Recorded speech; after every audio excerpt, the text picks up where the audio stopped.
ഞാനിവിടെ ഇപ്പോൾ കാണിച്ചിരിക്കുന്ന രീതിയിലുള്ള പ്ലാസ്റ്റിക്കിൻ്റെ സ്റ്റാൻഡ് നിങ്ങളുടെ വീട്ടിലുണ്ടോ? അതിനൊരു 6 വർഷത്തെ പഴക്കമുണ്ടോ എങ്കിൽ തീർച്ചയായിട്ടും ഈ വീഡിയോ നിങ്ങളൊന്ന് കണ്ടിരിക്കണം. പ്രത്യേകിച്ച് കുട്ടികളൊക്കെ ഉള്ളിടത്ത് പ്രത്യേകിച്ച് ഈ വീഡിയോ ഒന്ന് കാണുക. എന്താണെന്ന് വെച്ചാൽ എല്ലാവർക്കും കാണാം, അതൊരു സേഫ്റ്റി ആയിട്ട് ബന്ധപ്പെട്ട. അപ്പോൾ എൻ്റെ നമ്മുടെ വീട്ടിലുള്ള സ്റ്റാൻഡ് എന്ന് പറയുമ്പോൾ ഒരു 7 വർഷത്തെ പഴക്കമുണ്ട് കേട്ടോ. ഞാനിവിടെ മാരേജ് കഴിഞ്ഞ് വന്ന ആ സമയത്ത് വാങ്ങിയ ഒരു സ്റ്റാൻഡാണ്. അപ്പോൾ അതിന് വേറെ ഇതൊന്നും തോന്നില്ല കേട്ടോ. ഇതുപോലെ നല്ല പെർഫെക്റ്റ് ആയിട്ടൊക്കെ തന്നെ ഇരിക്കും. നമ്മളാണെങ്കിൽ അതിൻ്റെ അകത്ത് എല്ലാം വെക്കും, ഗ്ലാസ്സുകളും എല്ലാം വെച്ചിട്ട് ഭിത്തിയിലാണ് ഹോൾഡ് ചെയ്തിരുന്നത്.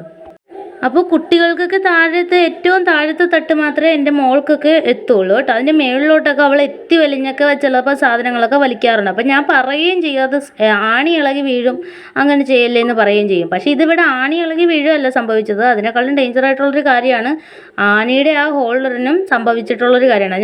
ഞാൻ കാണിച്ചു തരാം. ഇത് കണ്ടോ, ഇതിപ്പോൾ ഞാൻ അവിടെ ഇരുന്ന ഗ്ലാസ്സുകളെല്ലായിടത്തും മാറ്റി, കുപ്പിയുടെ ചില്ലിൻ്റെ എല്ലായിടത്തും മാറ്റി കേട്ടോ, വെയിറ്റ് ഉള്ളതൊക്കെ വെച്ചില്ല. അപ്പോൾ ഇവിടെ ഷെൽഫുകൾ കുറവാണ്, അതുകൊണ്ട് തന്നെ എല്ലാം ക്യാരി ചെയ്യുന്നത് ഇതിലൊക്കെ തന്നെയാണ് കേട്ടോ. അപ്പോൾ ഇന്ന് രാവിലെ ഞാൻ ചുമ്മാ ഒന്ന് തുടക്കാമെന്ന് വിചാരിച്ച് അതിലൊന്ന് പിടിച്ചതാണ് കേട്ടോ. അപ്പോഴത്തേക്ക് അതങ്ങ് ഒടിഞ്ഞിങ്ങ് കയ്യിലേക്ക് വരുന്ന അവസ്ഥയാണ് കണ്ടോ. നമ്മൾ ഗ്ലാസ്സൊക്കെ വെച്ചിരിക്കുന്നതാണ് അരികിന്. അപ്പോൾ പൊന്നുവാണെങ്കിൽ ഇതേപോലെ ഒന്ന് വലിക്കാറുമുണ്ട്. ആ ഗ്ലാസ് എടുക്കാനായിട്ട് അവൾ അതിൽ പിടിച്ച് വലിച്ചിട്ടാണ് പെട്ടെന്ന് ഗ്ലാസ് എടുക്കുന്നത്, അതിൽ തൂങ്ങിയിട്ട്. എന്തോ ഭാഗ്യത്തിന് ഇന്നലെയും കൂടി അതിൽ തൂങ്ങിയതാണ്, ഭാഗ്യത്തിന് താഴത്തേക്കൊന്നും വിട്ട് പോകുന്നില്ല. അതുകൊണ്ട് കേട്ടോ, താഴത്തതും അതുപോലെ തന്നെ വിട്ടിരിക്കുകയാണ് കണ്ടോ, ഉറഞ്ഞിരിക്കുകയാണ്. ഇത് ഒരുപാട് ബലമൊന്നും കൊടുത്തില്ല, വെറുതെ ഒന്ന് തുടക്കാൻ വേണ്ടിയിട്ട് എടുത്തതാണ്. അപ്പോഴത്തേനും സംഭവിച്ചിട്ടുള്ളതാണ് ഇത് കണ്ടോ. കുറച്ച് പൊടികളും കാര്യങ്ങളും ഉണ്ട്. അപ്പോൾ ഞാനൊന്ന് തുടച്ചിടാലോ എന്ന് വിചാരിച്ച് ജസ്റ്റ് ഒന്ന് എടുത്തതാണ്. അപ്പോൾ അതാണ് അവസ്ഥ, ഉറഞ്ഞു പോയി കേട്ടോ. നമ്മൾ വിചാരിക്കില്ല. അപ്പോൾ കുട്ടികൾ പ്രത്യേകം ഇങ്ങനെ വലിക്കുമ്പോൾ ഇത് ആണി ഹോൾഡർ ഉൾപ്പെടെ ഉറഞ്ഞ് അതെല്ലാം കൂടി വന്ന് തലയിൽ വീഴാനായിട്ട് സാധ്യതയുണ്ട് കുട്ടികളുടെ. അതുകൊണ്ടാണ് ഞാൻ ഇങ്ങനെ പിന്നെ ഇതൊരു വീഡിയോ ഇടാമല്ലോ എന്ന് വിചാരിച്ചത്. പക്ഷെ ഞാനും ഇതുവരെ ഇങ്ങനെ ഇത് കണ്ടിട്ടില്ല കേട്ടോ. ഇത്രയും ബലമുള്ള സാധനമാണ്, നമ്മൾ ഒരിക്കലും വിചാരിക്കുന്നില്ല. അതിന് നല്ല കട്ടിയുണ്ടെന്നല്ലേ നമ്മൾ വിചാരിക്കും. ഇത് നിസ്സാരമായിട്ട് ഒടിഞ്ഞു പോയതാണ്, നിസ്സാരമായിട്ട്. ഒരുപാട് ബലമൊന്നും വേണ്ട, ജസ്റ്റ് ഒന്ന് തൊട്ടപ്പോൾ തന്നെ അതങ്ങോട്ട് ഒടിഞ്ഞൊടിഞ്ഞ് പോകണം കംപ്ലീറ്റ്. ഞാനത് ഒടിച്ച് കാണിച്ചു തരാം കേട്ടോ. ഇത് ജസ്റ്റ് ഇങ്ങനെ ഞാനത് തൊടുമ്പോൾ തന്നെ കണ്ടോ ഒടിഞ്ഞു പോവുകയാണ്, വെറുതെ ഒടിഞ്ഞു പോവുകയാണങ്ങ്.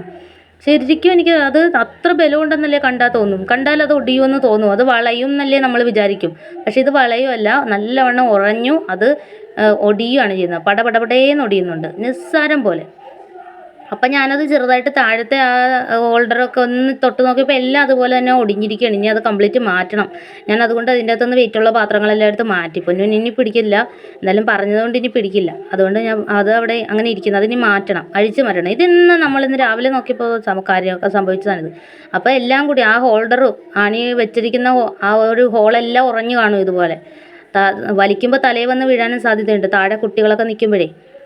മാത്രമല്ല ചില്ലാണ് നല്ല പാത്രങ്ങളൊക്കെ നമ്മൾ അതിൽ വെച്ചിട്ടുണ്ടെങ്കിൽ കഴിയണതും ചില്ല് പാത്രം അതിൽ വെക്കാതിരിക്കണതാണ് നല്ലതെന്ന് തോന്നുന്നു കേട്ടോ. പുതിയതോടെയൊക്കെ 1 വർഷമൊക്കെ 1-2 വർഷമൊക്കെ കുഴപ്പമില്ല. ഇതിപ്പോൾ ഒരു 6 വർഷമേ ആയുള്ളൂ, ഇതൊന്നും ആയിട്ടില്ല, എന്നിട്ടാണ് ഈ അവസ്ഥ.